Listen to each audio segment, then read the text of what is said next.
Workout 1 of the process throwdown is a 2-part workout. Athletes will complete a row, followed by burpees over the rower. They'll get back onto row and complete a second row. Part B is a total time taken to complete this workout. Part A is a time taken to complete the first row. Workout details and movement standards can all be found in the description below. Now, let's head down to floor and watch Lottie and Ant go head to head in workout 1 of the process throwdown.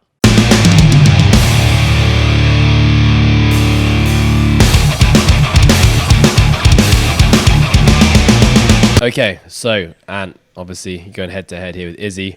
The workout for you is 1,000 meters on the rower into 40 burpees over the rower, and then 1,000 meters. Obviously some scaling in terms of meters for the different levels, especially for the females, but a 2-part workout. So I'm interested to hear your thoughts on this first 1K. What were you thinking?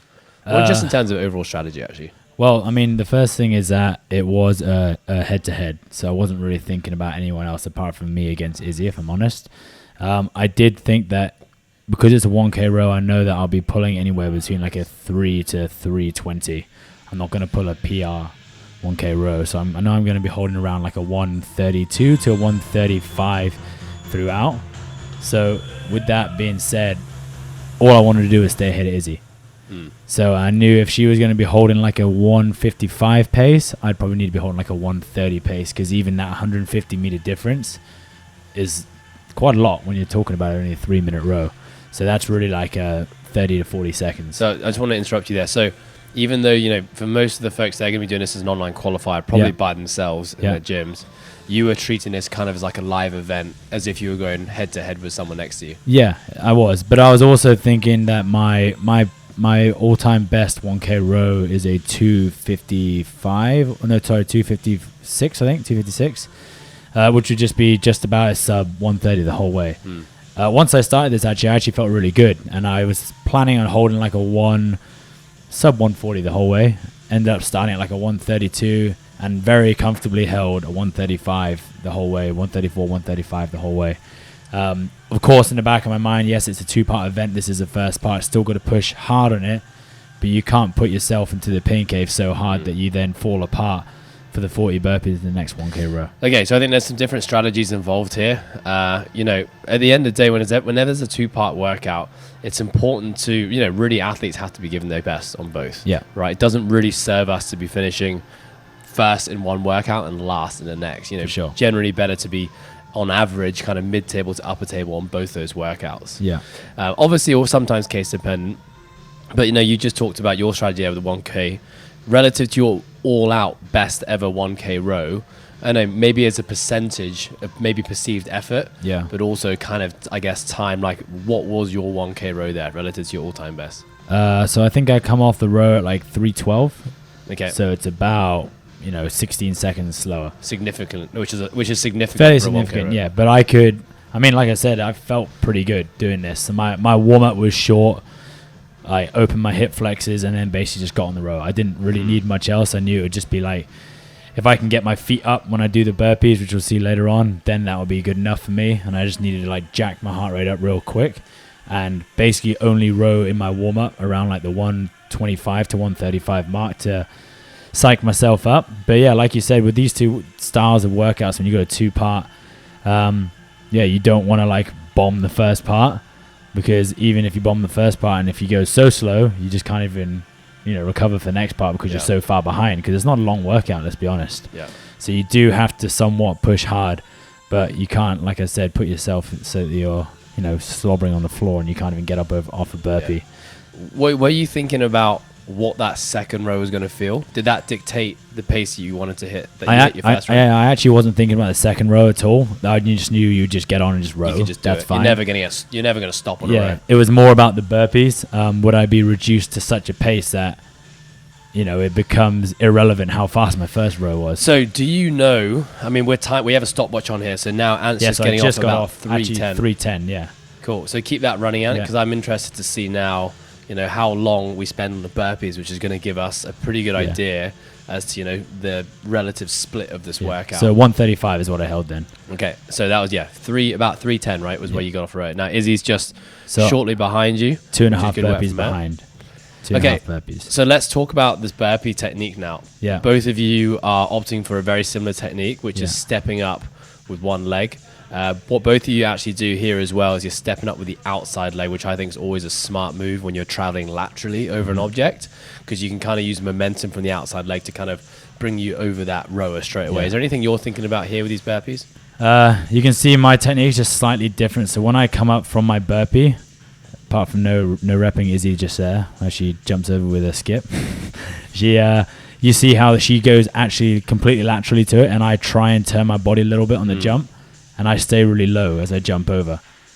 I try and stay low because I know I'm just going to fall straight down to the floor. I learned actually from the open workout last year with the bar facing burpees and that power snatch. I was like actually trying to stand up between each burpee on my first attempt, and that absolutely blew me up. Actually staying lower, it's less global movement, as well as I can breathe okay in that position. If someone can't breathe in a hinge position, then it's no good for them. I think it's important to note though that you are a good hinger. Yeah. And there are some people who are more biased towards squatting. I know Izzy's also a good hinger. Just based on the way that she's been put together. Long ass femurs, short little torso. You may have others who have longer torso, short little legs, where the hinge position isn't so comfortable. In which case, actually being a little bit more upright in the burpee might help. True. I think whenever you have like a big chunk of repetitions, like 40 reps here, there's going to be some attrition that happens as well. Did you feel any change in speed as you were going through the 40? I actually don't think there is. If I was to do this again, I would actually probably attack it more on the burpees. I was actually quite conservative here, so I started. So 5:14. So basically that means you spent 3 minutes, just over 3 minutes on the road to start, and then about 2 minutes. Almost exactly 2 minutes, so 20 burpees a minute. So a little bit less time spent on the burpees for Ant. Izzy got off 2 burpees after you. 2.5 after me. But I think she's now still going, so she kind of slowed down. She does. She definitely slows down, but my cadence and my burpee is actually way faster off the floor. That's just, I'm a fairly strong presser. Yeah, I think that's definitely something to consider for females. They have to definitely leverage like the snaking technique a little bit more. Yeah. Rely a lot less on like upper body and exposed to power and strength. Izzy got a really good transition here. I think transition is something we should really quickly talk about. Something that's really important. I know Izzy's been working on it a lot. We talk about it a lot. The importance of getting in and out the rower fast. That happens twice in this workout because, obviously athletes can start on the rower. Yeah. That could potentially be anywhere between, 5 to 10 seconds of wasted time. For sure. So having an ability to step straight in. Talk about, what are you doing with your strap tension here? For my straps on actually both of them, because I know, again, it's a 1K, so it's actually a fairly long distance. We're talking 3 to 4 minutes. I'm strapping my feet in tight. I'm not loose, and I know that's only going to take me half a second, but I'm more conscious of it when I get out the rower. So loose enough that I can slide my feet straight in for the first row. When I get off the first into the burpees, so I know for the second one I can slide them straight in. Okay, and then you tightened up. Tighten up for both of them, yeah. The second thing to note, which is one thing I know a lot of people do, you notice when Izzy got on, she did like 3 really small pulls. And for me personally, I wouldn't do that. I'd go straight into a big pull because I know my first big pull, of course, is going to read like a 230 on the rower, and then my next one is going to be like a 135. Yeah. So I've dropped the average down straight away. Whereas actually doing 3 short pulls like Izzy would have done would have hiked her average way up, and then she has to work hard over the next 1K to try and get it back down. So unless it's a proper sprint start where it's fast up and down, where your average comes down, whereas Izzy was actually 3 slow in and out ones, which was small, her average actually would have gone up. Yeah. And it wouldn't have actually been beneficial until the 4th, 5th, 6th stroke. Yeah. So she's having to actually work almost like from a deficit now. Yeah. So I think, whether you do a short, fast sprint start or you go with bigger, longer, harder pulls, which is probably better for a bigger athlete like yourself, it's important to try and get that average pace down as fast as you can. For sure. And then expect that it's going to start to drop off as you're going through the row. Yeah. Okay, I'm interested because we can't see the screens here.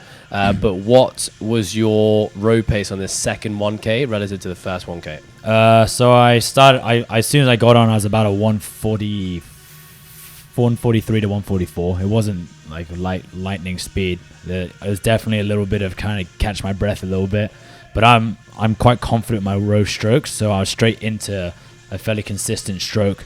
After about 300 meters, I started dropping it down a little bit more, so I got to like a 142, and I think I finished at like a 138, 139. Yeah. But I actually had plenty in the tank here. Like I said, I kind of gamed it that I was trying to beat Izzy versus actually trying to see Izzy's really throwing everything into this one. The old head kicking back and the eyes closed is always a good sign of an athlete digging deep. Yeah, but I got a lot. My stroke's a lot longer than Izzy's for sure. And look, I think to put into context for those who are listening, if you're listening to Ant's paces here and using that to build your own strategy, Ant is actually one of you're very elite when it comes to rowing. Even within the CrossFit Games realm. So, guys, take Ant's paces with a pinch of salt, please. So, Ant, you're finishing there. Let's have a look at how much you're suffering.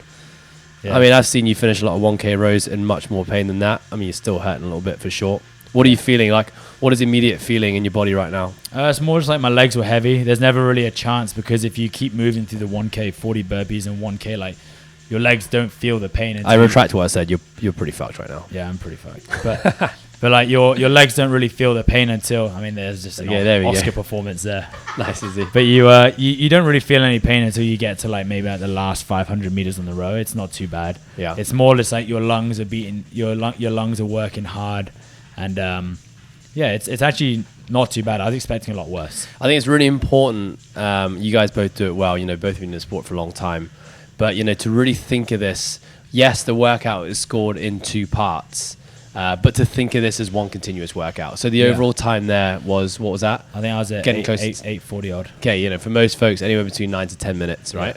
Yeah. It's a continuous piece for 9 to 10 minutes. Now, when you think about pacing a continuous 9 to 10 minute piece with only 2 transitions, like you're going to have to really pull back at some point. Yeah. This is not an all-out assault just to try and kind of, go all out and hang on for as long as you can. For sure. Strategy is definitely going to be a part of this. And I think breathing is a really important one. Yeah. Breathing in a sense that whenever people feel like they have to sprint to start, they have a tendency to hold their breath. Yeah, for sure. And really like your aerobics, watching you two now after this workout, but watching you throughout the whole workout, the respiratory system, the ability to breathe and the heart is working at very high percentages the entire time through this workout. For sure. Cool. All right, now, how long did that take? You look pretty recovered now. Izzy's peeling herself off the floor. Yeah, it wasn't too bad. Like I said, I didn't have to dip and kind of dig into that real deep system where where like your eyes are closed and you're grimacing hard. Like Izzy. Yeah, like Izzy. I definitely had a lot left in the tank. And I mean, probably don't want to do it again in the next few weeks, but I would like to challenge it again. Nice. I would actually like to test my 1K row again after doing that. Although, having said that, last time I did my 1K row for a true test, it was one of the worst things I've ever done. But yeah, like I said, I felt very comfortable on the first one. The 40 burpees, if I was to do it again, I would actually probably keep the same pace on the first row. I would jump my both feet up rather than stepping up for the burpees. That would probably save me overall like anywhere between like 15 to 20 seconds, I reckon, over 40 reps. And then, like I said, the second row, the first like 100 to 200 meters is always going to be like a bit of recovery and try and get into some sort of rhythm. Once you got the rhythm, it's actually not too bad at all. So like, I would definitely encourage athletes to attack it if they know their 1K pace. Yeah. If you don't have a Scooby about your 1K pace, then you got to learn about it pretty quick. Yeah. And it's very hard to know. I think a lot of people Yeah. will hit what they think their threshold is and actually discover they actually have more to give. Yeah, for sure. And I think also, like you said, you actually want to still have an element of pacing on that first one. Yeah. Like I wasn't decreasing my pace at all throughout. It was actually very, very steady through the whole thing. And then my second row, I was improving my pace as I was going through. What you don't want to do is get to the 500 meter mark on the first one, and then slowly you're going from a 135 to a 137 to a 142, and you're finishing like a 2-minute mark because you're just completely spent. Yes, you may have got a better score on that, but then you still got another, you're not even halfway through the workout yet. Yeah. So you got a long way to go. Okay, cool thing about this workout, first workout of the Throwdown, is it's very inclusive. Yeah. There's no skill really involved in this. It's just a bit of ticker and a bit of just go. Also, what's going to be cool is that, there's no scaling for men over the 3 divisions. So we're going to have a big pool of data to look at the end of it. Yeah. So there is some scaling between the female categories. I think it's 700 for the live program, and then it's 800 and 850. Yeah. So a little bit less comparable. But what are you thinking we're going to see in terms of some of the best male-female times? Yeah, I think you could probably go sub 8 minutes on this if you're really, really, really pushing. I think that's like game standard. But I think, like an 8.5 minute score would be a decent one for men, anywhere between 8.5 to 9 minutes. And I think for ladies, honestly, it should be about the same, because I think the scaling, especially in the compete category, I think it should be about the same sort of time. I think it does lend itself. If you're a lady and you're holding anywhere between like a 140 to a 150, you'll be hitting a really good time, and you can keep that pace on the burpees, like just keep it steady like Izzy and I both did there. Get back on and charge again on the row. I think you'll be hitting like an 8.5 to 9 minute. Nice. All right. Well, and thank you very much for firstly doing the workout. Yeah. Being a guinea pig for all of us. And thanks for sharing your thoughts on it. No problem. Guys, have fun with this one. You've heard it from us. You've seen the two go at it. And we're looking forward to seeing your scores in the leaderboard. Don't forget, guys, read the standards with regards to filming your workouts. Make sure we can see your row screens. And have fun. Enjoy.